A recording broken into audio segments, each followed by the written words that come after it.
What is up, guys? Paul here, and I just wanted to talk a little bit about the second bill for the stimulus checks coming through and how possibly absurd it could be.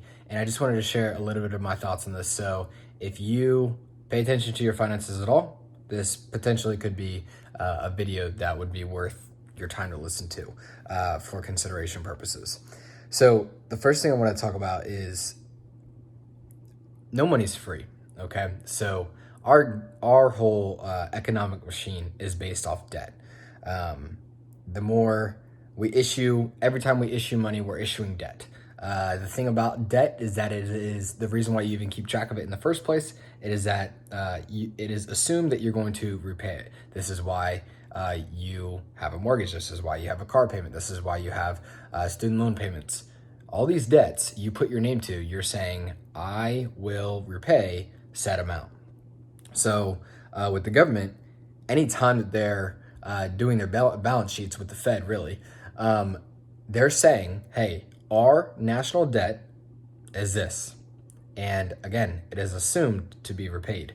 It is an impossibility with where we are at to repay it, but that's another story for another day. But it is assuming that we're going to repay it. Okay.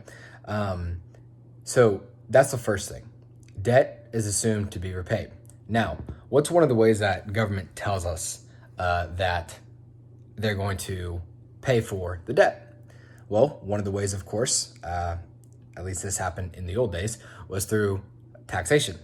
So taxation is one of those things that, especially in America, we say no taxation without representation. And so, they know that if they were to raise taxes through the roofs and to even get that passed, like what person's going to get elected who's like, hey, I want to give everyone, these super high taxes and everything like that. They know it's just about the hardest thing to do to raise money through taxes. And so what's the other way that they pay for things? So there's a thing called inflation. Inflation is pretty much the hidden tax on our whole economy, on all the people in America. It is the hidden tax. Why is it the hidden tax? Because it devalues your currency right in front of your eyes because they put more supply into the system through printing of money. So it's the basic economics. The more supply that there is in the system, the less each individual currency is worth. And so instead of taking money from you, rather they just devalue the amount that you have because the proportion of things grows larger. So when we think, let's backtrack here. When we're thinking stimulus checks, we're talking in the trillions for these stimulus packages and whatnot to go through.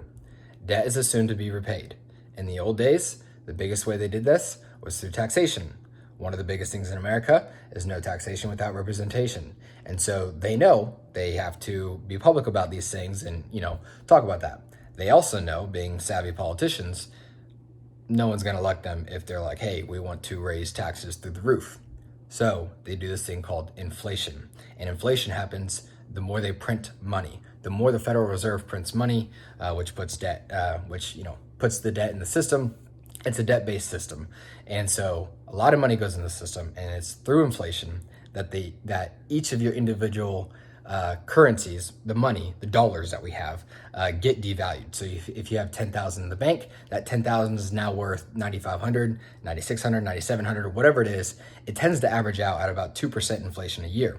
And this is really important from a government's perspective of why they want to keep inflation going, but they don't want to get hyperinflation going.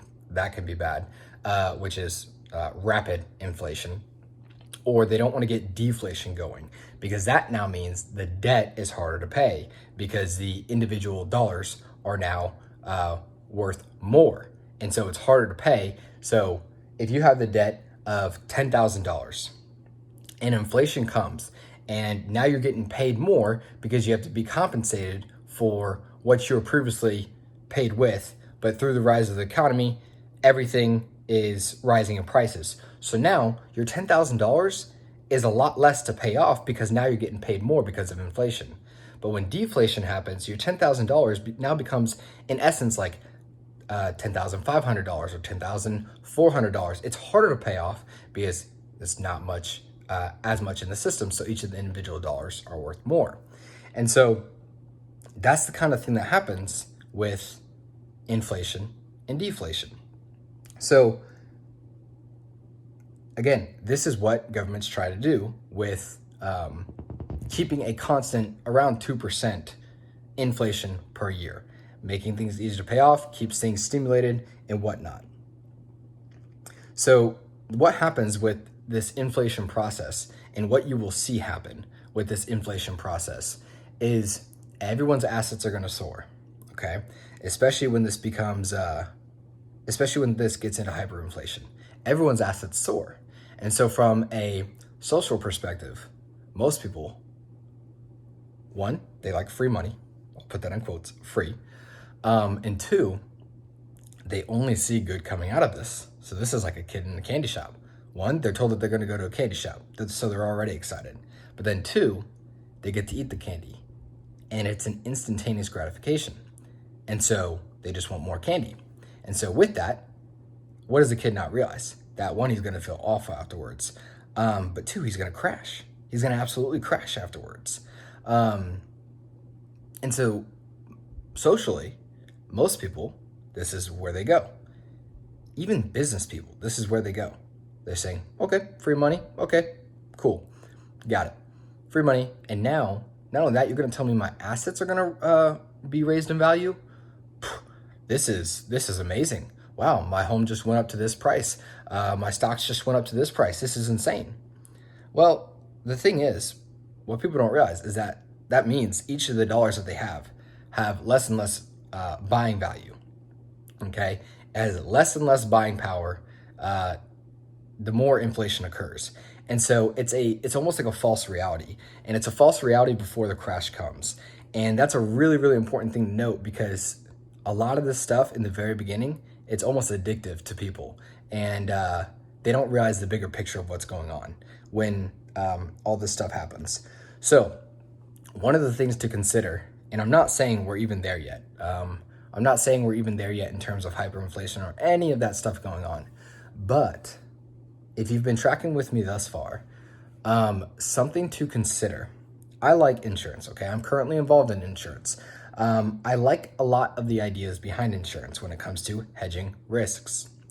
And so one of the ideas that is a possibility with this is consider hedging your risks with the dollar and with the purchasing power of the dollar as of right now, with possibly real assets. So again, having a home is good. Having precious metals, anything like that is good. Real assets, but also consider hedging your bets with other currencies as well, and currencies that may possibly be looking good and whatnot. I'm not going to say which ones, and anything from that perspective, but consider owning real, tangible assets, and not saying go all in on other currencies, because that's absolutely by no means what I would say at all.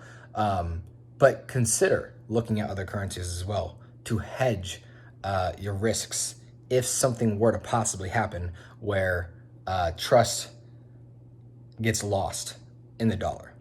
So something to think about every time we think about free money, every time we think about the stimulus, and every time we think about these things, we must remember it is assumed it's going to be repaid. And I don't think we quite grasp this all the time. It's supposed to come out of our pockets. Money, the history of money, it's not supposed to just be conjured up out of thin air. Money is supposed to inherently have some value. Our money's monopoly money, meaning it has no value. It just has trusted value. It's not based on anything. It's literally not based on anything except an agreed upon trust that this dollar is worth something. If you want to see if I'm lying or not, your dollars just say treasury notes. Notes supposed to represent something redeemable in the bank. You cannot redeem your dollars for anything from the treasury, which it was supposed to be gold originally. But anyways, that's another thing. Regardless, it is a trusted upon, agreed upon currency. And if that's the game that we're going to play, just consider hedging your risks with perhaps other currencies who are not in the state that we're about to go to right now. And again, we still could be 5, 10, 15 years away. I don't know. But anytime they print large sums of money, and we should look at our national debt and see how fast it's skyrocketing, especially for the older people who are closer to retirement. These are things to keep in mind with where you currently have a lot of your money right now, or if you're just keeping it in the bank.